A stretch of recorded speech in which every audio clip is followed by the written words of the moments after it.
से निकले साहसी पुरुष और स्त्रियां, जो सिर्फ रेशम और मसाले नहीं, परंतु स्वयं कलिंग की आत्मा को लंका, जावा और बाली तक पहुंचाते थे। समुद्र ने उनकी बालों को याद रखा और दुनिया ने उनका नाम।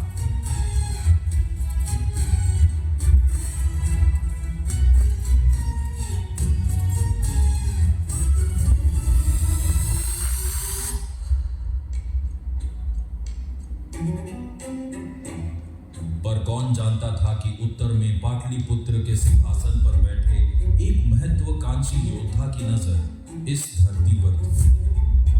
वो जिसने सब कुछ जीत लिया था, सब सिवाय समुद्र के। वो था अशोक, मगध का अशोक। सारा भारत मेरे सामने झुक चुका है, बस सिवाय कलिंगा।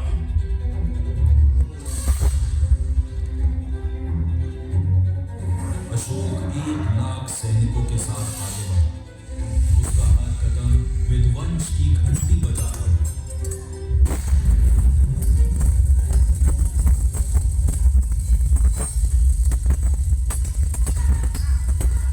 कलिंग गिनती में कम, पर जज्बे में हिमालय से ऊंचा। किसान, लोहार और औरतें जो शेर की तरह लड़े, राज्य के लिए नहीं, अपने जीने की रीति के लिए। दुनिया की सबसे बड़ी सेना ने सीखा कि सबसे खतरनाक हथियार तलवार नहीं, बल्कि वो आत्मा होती है जो टूटने से इनकार कर देती है।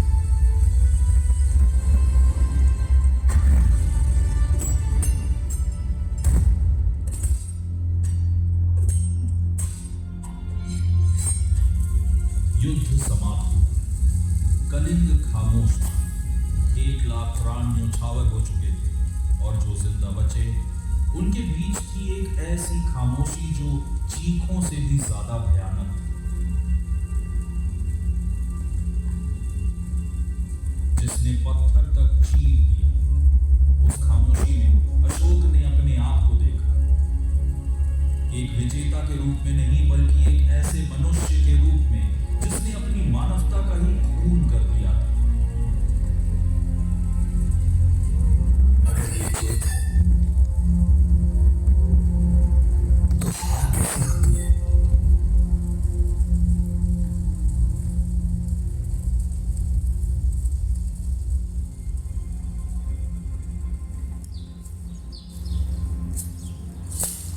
कभी सम्राट के कदम जहां धरती हिला देते थे, अब वही कदम अर्थ की तलाश में भटक रहे थे, और तभी भाग्य ने उसे निगरोधा तक पहुंचा दिया।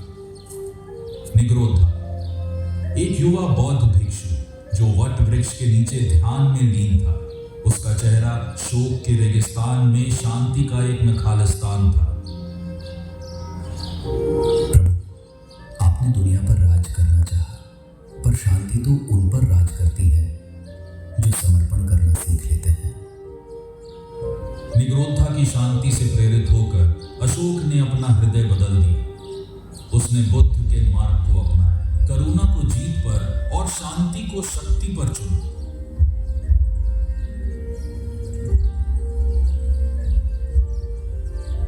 अपनी परिवर्तन के बाद अशोका ने एक नई यात्रा शुरू की, जीत के लिए नहीं, मानवता के लिए। उसने अपनी नजर समुद्र की ओर बढ़ाई और फिर से कलिंग की ओर मुड़ा।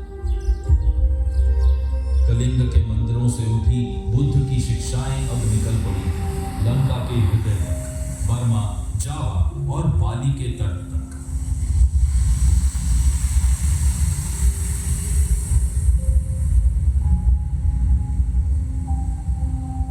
उस दिन कलिंग मिटा नहीं था, वो बदल गया था।